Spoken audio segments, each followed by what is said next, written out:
back to the channel. Remember last week I said you should come back this week and find out what we're up to? Well, it's this week now, so we can tell you what we're up to. It's literally been like 15 minutes. 20 minutes since the last video. That's okay. In YouTube land, it's been a whole week. We are currently en route to Liberal, Kansas, where there is a national beef, and there's supposed to be a load waiting for us, right? That load was supposed to be ready at 7 a.m. this morning. National Beef has a nifty little thing, a little website where you can go in and put in your load number, and it will tell you if your load is ready or not. So we did that. Load's not ready. Yeah. And I took this picture at 12:42 p.m. to prove that our load wasn't ready. So it's already almost 6 hours overdue. How much longer is it going to be? I don't know. Insert Jeopardy theme music here. This load is supposed to be delivered to Empirical in South Sioux City, Iowa, tomorrow. what time? Before 5 p.m. We might still could make that. We can still make it on time. I ain't worried about that yet. Well, depending on when the load gets loaded. I guess if you want to know if we make it on time, stick around. And BQ, we'll be sure to show you.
Obviously, we didn't leave with that load last night. We checked again at about 4 o'clock and it said it was ready, but we went ahead and stayed the night where we were at. Why? Because we had parking. Now we are headed over to the yard and we need maintenance. But we do not need it for San Sarah. But we do need a full service, and we have packages up there waiting on us. So we're gonna go round up some folks and go out for tacos, because what day is it? Taco Tuesday. Of course, we don't have our next load yet, so we don't know what's going on with that. So we'll catch up with you after we have tacos, and we'll see you later. Morning. Well, so we got back up to the yard and we got our full service done, and we had a chip in the windshield, and we got that sealed up so it's not going to become an issue.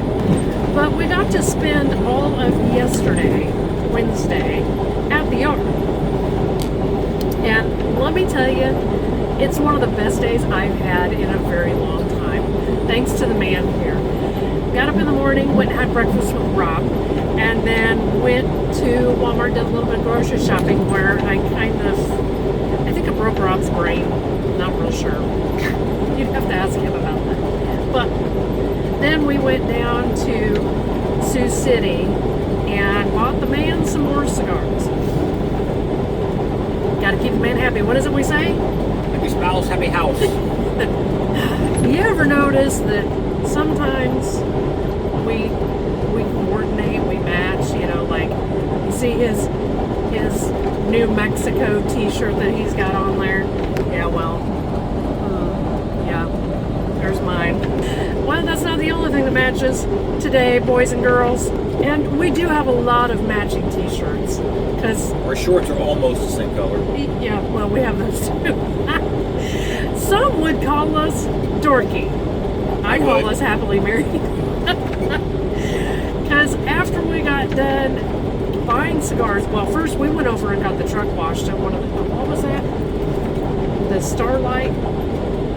Or Starshine? Or it's the gray and red building, the gray and red car wash over by Walmart in South Sioux City. Yeah. $17, but it actually wasn't bad. Was a the truck legit was car pretty wash. dirty. Yeah, we had mud rain up here the other day, so yeah, truck was pretty dirty, came out clean. Then after we got done doing that, and yes, let me stress, we went and got pedicures.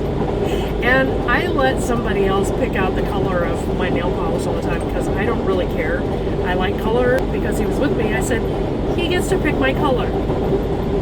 Turned out to be his color too. So now we have matching toes as well. And yeah, he says, if it makes me happy, it's worth doing. And I couldn't agree more. It was a great day. And let me tell you, the pedicure that we got was pretty legit. Yep.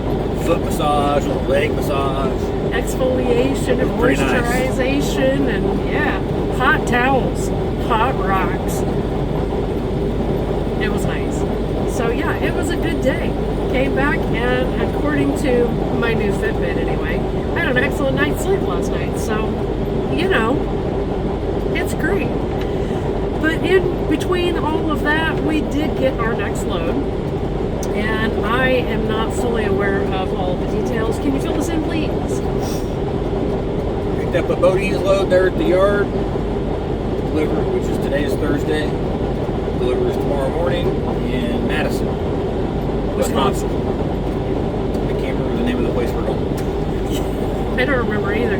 But interesting thing, we are carrying product destined for Trader Joe's. Yeah, it's Trader Joe's. In case you don't remember, Bodine's makes cookies and waffle cones and wafers and stuff for ice cream. So in the meantime, let's go to Wisconsin.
Morning. The one thing I did forget to mention on my best day ever was that somebody took me out for an ice cream dinner. That's what we had for dinner. So, did you see the Amazon guy? Yeah, that guy. I thought he was going to take off our mirror. Yeah, he almost hit us. He just starts to veer over in our lane, and we were probably about an inch from hitting his trailer with the mirror. Needless to say, we know what the distraction was. Yeah, he was on his phone. But we did manage to get up here to Wisconsin safely. And we are currently at our delivery. I don't know if you peeped that, but yeah. We picked up at Bodine. We are carrying Joy Cone to be used in Trader Joe's. Our light just went green, so we'll be out of here momentarily. Yeah. We do have our return load. We are going over to Milwaukee. Apparently, we're going to go somewhere we've never been before, and you're going to see some stuff you've never seen from us before. That we've never seen before. So, yeah. And that load has to be back in Sioux City at Baumgar's by Monday, but we're going to have it there tomorrow. Oh. We might get it back there today. I don't know. I don't know if I got quite enough time or not. Yeah, it'll be close. We've already got our next load after that, which takes us home. Which is our home load. So yes, we're going home again. This for just a short time. Yeah, this is just, well, basically it's a 34-hour reset, more or less. But we're going to be there for like 2 days, I think. Hopefully it'll be cool enough to get the motorcycles out. Right. We are going to get a diagnosis and a prognosis on the Tahoe. Yeah, gotta get the Tahoe looked at and hopefully get it taken care of in the next month or so. We'll see you guys over in Milwaukee.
Seen you open the door, so we must be in the right spot. Door 9. Oh. Okay then. Yeah, we're at some place called MMSD down here at the Port of Milwaukee. And right out there is water that I'm sure we would be able to see if it weren't for all the wildfire smoke coming down out of Canada. So I think as soon as we get loaded here, we're going to be shagging behind and getting on down the road. So whatever, we will see you guys in Sioux City.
Good morning. We are just getting ready to pull out of Highland Dairy in Norfolk. It is Saturday morning and we are about to just take our time because delivery on this load is in Tulsa Monday morning, 580 miles away. at 6 a.m. So I think we can just kind of meander almost. There isn't really anything particularly between here and there that we want to like stop and do. Just, we don't want to be in a hurry. So we just picked up 34,000 pounds of ice cream and frozen yogurt. Coming back from Wisconsin, yeah, nothing special other than Just a lot of smoke. yeah, a lot of smoke. And then we got to the Iowa line and it's like gone. So not going to complain about that. Air quality is much better down here. But I don't really think that there's anything else to report. So we'll see you guys in Tulsa.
Morning. That is that load delivered. Yay! It is 10 after 6 a.m. Our appointment time was at 6, so can't really complain. When we got up this morning and exited the truck at 4:30, my first thought was, good Lord, it's disrespectful outside. And most of that was humidity. And I know you guys have heard me talk before about corn sweats. Okay? Do you know what corn sweat is? Do you know what corn sweat is? Corn sweats. It is a colloquial term for evapotranspiration. Yeah, all super scientific and proper and stuff. Basically what happens is evaporation, the evapo part of that, is just naturally occurring, right? It happens all the time. Transpiration is something that all plants do, and basically that means those plants are sweating. So when you combine those, you get evapotranspiration. And it happens when the corn is in between the tassel stage and the silk stage. And yeah, a single acre of corn can put off 4,000 to 5,000 gallons of water vapor a day. Oh. What I didn't know was that all of that contributes to the dew point, which raises that, and then that also contributes to the real field temperature. Didn't know that. And another little sidebar tidbit. Did you know that for every strand of silk on a corn cob, there is a single kernel of corn attached to that strand of silk? If you didn't know before, now you do, and you might be the winner at this week's trivia contest. Who knows? It's all about corn. But corn sweat season starts like mid-June and goes till like the end of August. So if you've ever been in the Midwest and wondered why you're sweating, now you know. That could be why. That could be why, yeah. So, is there anything else that you want to add to this week? Not really. I'm going home. We're gonna get out here, go over to 44, go to the big cabin, over the bridge, and go home. Over the bridge and go home. All right. Well then. So like, share, subscribe. Tell all your friends, but in the meantime, thanks for watching. See you, bye.